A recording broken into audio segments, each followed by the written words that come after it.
Welcome to Classical 95.9 WCRI's Conducting Conversations with your host, Mike Mano. 1 hour of music and conversation with notable people in the arts, bringing you the stories of how music has impacted their lives. The show will give a behind-the-scenes look at the guest's background, interests, or special project. Conducting Conversations is brought to you by Roberts Musical Instruments. From sheet music and brand name instruments to rentals, repairs, lessons, and more. Roberts Musical Instruments is your key to musical success. Call 823-5459. That's 823-5459.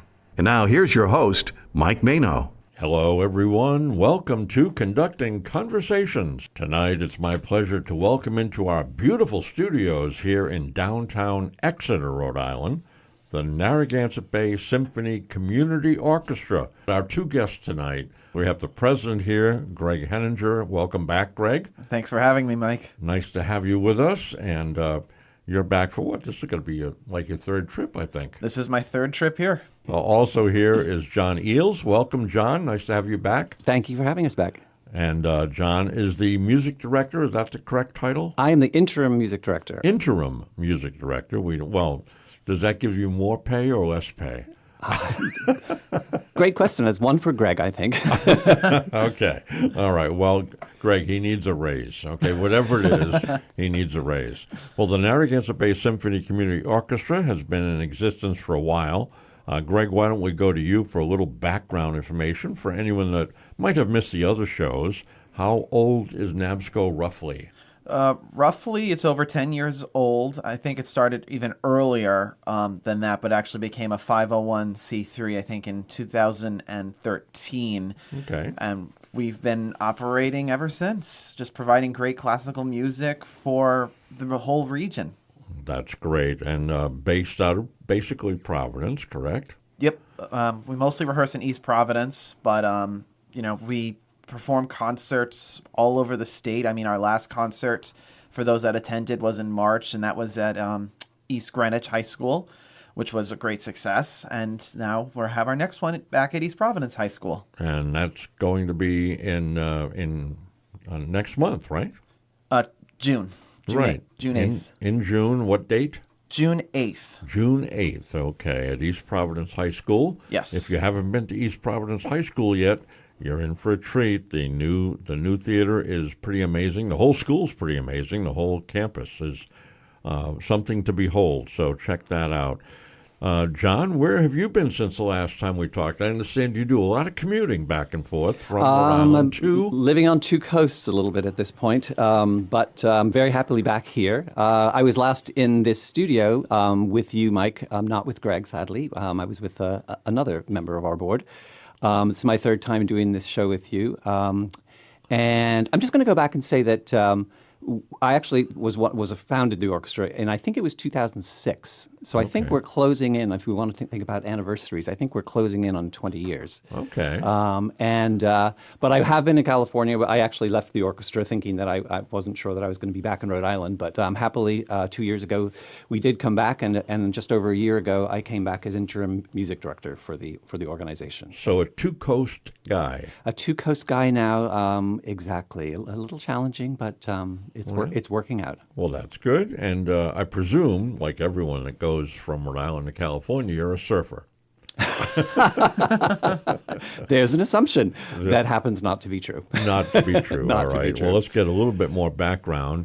Your music career started in high school, college, when you were an infant. How did that all become part of you? My conducting career started in college, and it was a brave moment where a friend who was starting a college choir wanted to do a particular piece, and I jumped at it because I loved the piece, but there was nothing for me to do, so I just said, I will conduct it.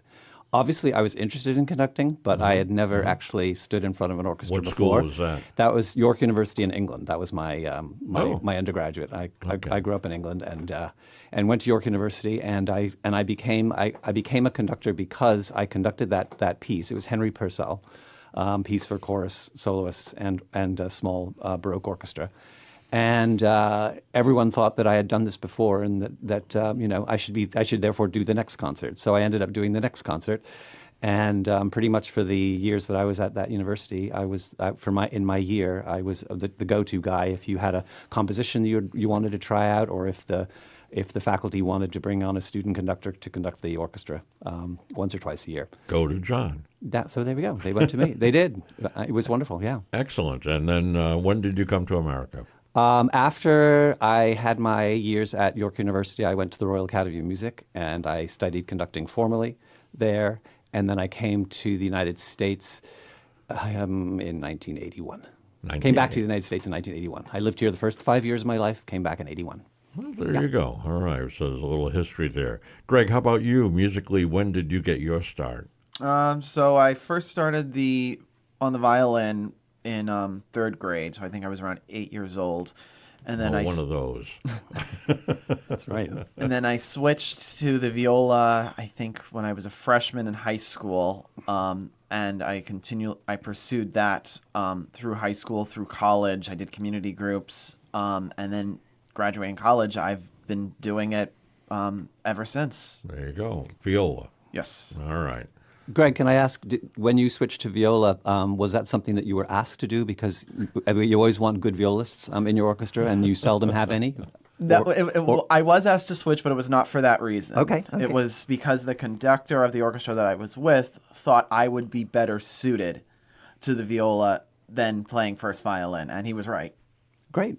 Well, that's kind of like my career. When I started an instrument, they said you'd be better suited to singing. To singing.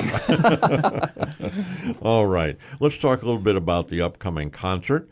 And Greg, how about some more details? Is there a website where people can get information? Yep, they can go to our website, nabsco.org, nabsco.org. It's right on the main page about the concert. They can purchase tickets there. The admission is pay what you think is fair. So name your price for however many people, yourself, your significant other, your family, however many want to go. Just buy your tickets there, or you can purchase them right at the door on the day of the concert. All right. And once again, that's June 8th, correct? Yes. At what time? 3 o'clock. 3 o'clock at East Providence High School. All right. John, let's go back to you and talk about this first piece of music you brought for us to listen to. The first piece we're going to play on the concert is the overture by Brahms. It's the Tragic Overture. Brahms wrote two overtures, and these are two very different pieces. The first one he wrote was the Academic Festival Overture, which is very boisterous, buoyant. There's a few student drinking songs in that piece. And I think when he wanted to then write another overture, he then decided to go totally the opposite direction. And he wrote a piece that's substantial, that is serious, it's very powerful, and simply a wonderful piece to play. Well suited for our orchestra, and I think it sets us off. It's actually a good prelude to the next piece that we'll be playing, and we'll talk about in a few minutes. But it's a wonderful piece. I was asked by one of the musicians, and so people might want to know: is it an overture to anything? And in fact, both of these overtures that Brahms wrote are concert overtures, meaning that they are standalone pieces. They're sort of rather like a first movement of a symphony, but complete in themselves. So in some cases, obviously, overtures create the mood for the action of an opera or a play that might come forward. But that's how most people would think of it. Yes, but these are two concert overtures, and we're doing the Tragic Overture. All right. It's a little bit lengthy, so we'll listen to as much of it as possible, and then we'll take a short break and be back with more.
Narragansett Bay Symphony Community Orchestra is the subject of tonight's Conducting Conversations. I'm Mike Mano, very pleased to be sitting with John Eales, the interim music director. I almost left the word out. That's okay. And Greg Henninger, who is the president of the association. And we've been listening to music that's going to be presented on June 8th at East Providence High School at 3 o'clock in the afternoon. And John, let's get back to you and talk a little bit more about the music. You mentioned that this is another piece that we're going to hear that is going to be performed during that concert. Yes, it is. The second piece on our program is by an American composer named William Grant Still, who in 1930 wrote this piece with the title In Memoriam, ... The Colored Soldiers Who Died for Democracy. Primarily thinking back to the Civil War, but also, of course, World War I had happened. And he wrote this lovely piece. It's fairly short. It's about a seven or 8 minute piece for a large orchestra, very powerful. One of those pieces that certainly many people would not have heard of and should. It's a piece that should be played. So a piece with some blues background. And by this wonderful composer, again, not very well known. Most famously, his Symphony No. 1, I think, is probably the piece that people might have heard of or heard. But a composer who until 20 years ago was barely played and is getting a lot of time now in programs for a number of pieces that he wrote. The Symphony, this piece here, he wrote a piece called Wood Notes for a large orchestra. He was a very prolific, very talented musician. He actually was also, just notably, the first black conductor of a major symphony orchestra. He conducted the Los Angeles Philharmonic. And so he was breaking a lot of barriers, being a composer who was being performed by major orchestras around our country, and actually in Europe as well. And then also standing on the podium and conducting mostly his works with major orchestras. Excellent. So, Greg, have you had any opportunity to play this music before? I have had the opportunity to play some of his music before, and it is very bluesy. Or if you like African-American spirituals, this is definitely sounds a lot like, and I think that's where he gets a lot of his inspiration from. And you'll hear that when you listen to the piece now and then when you come to the concert. All right, let's give it a listen.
Beautiful music. John, we have time for one more short piece in this segment. What will that be? Well, the third piece on our program is the Capriccio Espagnol by Rimsky-Korsakov, which is a huge change in mood from the opening two pieces. Very bright, very colorful, wonderfully orchestrated. A piece based on 3 Spanish dances. And I think just a very lively and wonderful conclusion to the first half of our program.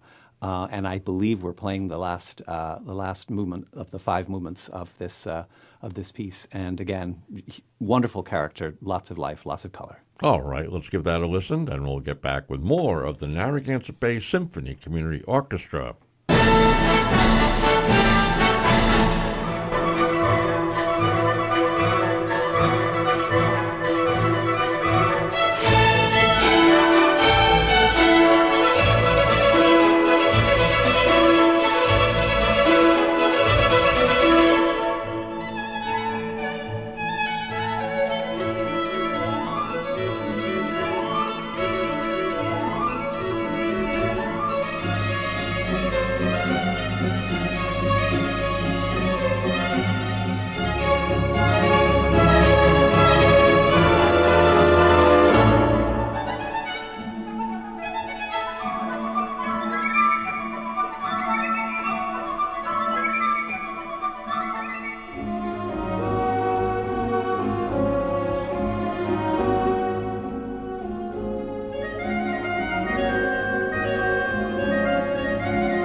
The Narragansett Bay Symphony Community Orchestra is the guest tonight on Conducting Conversations. I'm Mike Mano, and representing the orchestra is John Eales, the interim music director, and Greg Henninger, the president. It's interesting, Greg, when we have different groups come on and they present different programs. Normally there's always a conversation about should we charge $25 or should we charge $50 or $10 or what. And I must say that you were the first group that I know of that came up with something a little bit more interesting than that. How do you handle it? Yep. So our admission for all our concerts is pay what you think is fair, and that lets you as the audience member set the price for what you feel comfortable paying to attend the concert. If you want to come for free, you can. If you want to give $25, $50, $100, you are more than welcome to. We accept all donations in any amount. Any amount. There's nothing too large. I mean, you don't have a cap. No, there is no cap. There is no cap, though. I would say if you're, bringing in, a 4 or 5 figure amount, well, we might need to have, a little sit down conversation before you make that donation. Just drop it in the bucket. Yeah. Okay. All right. And the concert is going to be when and where? So the concert is on June 8th at 3 p.m. at East Providence High School. And if you need more information or if you want to buy tickets, you can go on our website at nabsco.org. That's NABSCO.org. Okay. And John, that C in NABSCO is particularly important, correct? The C for community orchestra. Community orchestra. Yes. Not philharmonic. It's a community orchestra. Yes. Explain how that works. We want everyone to know that we are, in a sense, we are our own musical community, a community of people that gets together to play great music. It's a very talented group of players, I have to say. And I have been in this group since the beginning, and I have to say that the trajectory has been good all the way. Right. We started well, and I think we just continue to grow. And we're a community orchestra in that the players are volunteer players, and they play for the love of music. And what we have in our playing group are people who are following other careers. They may have studied music prior to. They certainly studied at some level, but they may have studied at a fairly high level, and they may also be playing for other groups for pay professionally. But the group just maintains that every member of the orchestra is unpaid, and we get together for the pure love of playing this great music. That's amazing. All right. Well, we're going to wrap this up tonight with a couple more pieces of music. Tell us about this next piece. The next piece is an overture by a woman named Louise Farrenc. She was a 19th century composer, and she wrote this piece, I believe, in 1834. It's a fairly traditional, classical, early romantic overture. By this French woman. She was an incredibly talented pianist. Did she let people know she was a female back then? She did. Okay. Interesting. A good question. Yeah. Yes. Right. Because that isn't Georges Sand, for instance. Right. Yeah. Or Chaminade, who always went with just her initials, so people didn't know she was a female composer. So Louise Farrenc was this talented performer, and she turned to composition. And as a performer, she was somewhat accepted into the Paris Conservatory, but they couldn't allow her to fully enroll because they didn't allow women in the Paris Conservatory. Yeah. However, she was talented enough.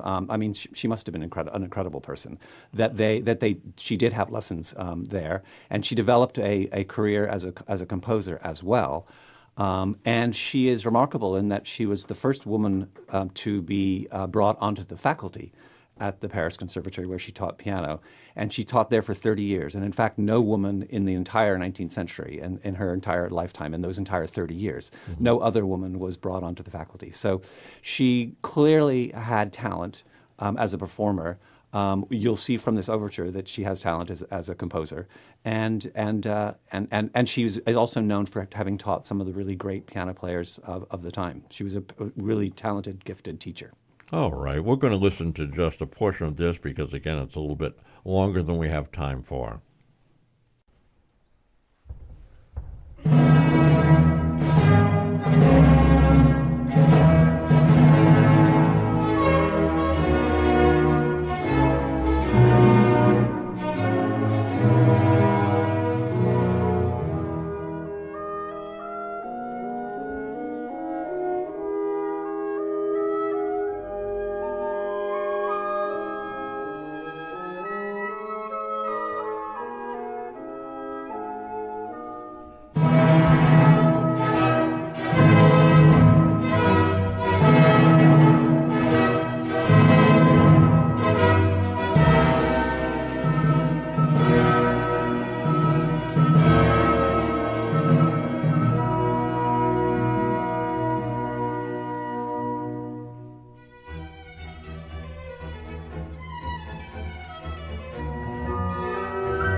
Greg and John, I want to thank you both so much for coming in this evening and bringing your information to our audience. And the music that you brought along with you, John, has been beautiful. And we have time for a little bit more, but Greg, I just want you one more time to repeat the time and place of the concert. Certainly. So it's our season finale concert on Sunday, June 8th at 3 o'clock in the afternoon at East Providence High School. And I just want to thank you for coming in attendance. And for those who came to our previous concerts, I want to thank those as well. Well, it's great to have you here and look forward to the next time. John, we have one or two pieces of music left, depending on how you count. Tell us about that. We are performing, our last piece is by Stravinsky. It is from The Firebird, his ballet, The Firebird, from 1909. And we are playing the 1919 suite, meaning it's a collection of music from that ballet. As usual, when you have a ballet, there's some extraneous music there that covers scene changes or entrances in it, whatever. So we're playing essentially what Stravinsky thought was the essential music of this piece, and they are wonderful, wonderful selections. They actually all run into each other in the way that he put the suite together, which is wonderful. But it's a piece that has, again, like the Rimsky-Korsakov we played earlier, tremendous color, superbly orchestrated. A wonderfully challenging piece for a group like ours, one that I know that people are working hard at and are excited to play. And this is a piece that audiences thrill to. I can't get into the story right now, but there are mortals and there is the Firebird itself with its shimmering string sounds, lots of wonderful string effects. So if you have questions as the audience, you can catch John after the show. There you go. Buy him a drink, and he'll tell you the rest of the story. Absolutely. All right. Thanks for coming in, John. Great to see you again. Great to see you, too. Thank you. All right. Thanks, Greg. And the rest of you, we'll see you next time on Conducting Conversations.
Conducting Conversations was brought to you by Roberts Musical Instruments, using music in the arts to keep your child educated, entertained, and having fun. Roberts Musical Instruments is your key to musical success. Call 823-5459. That's 823-5459.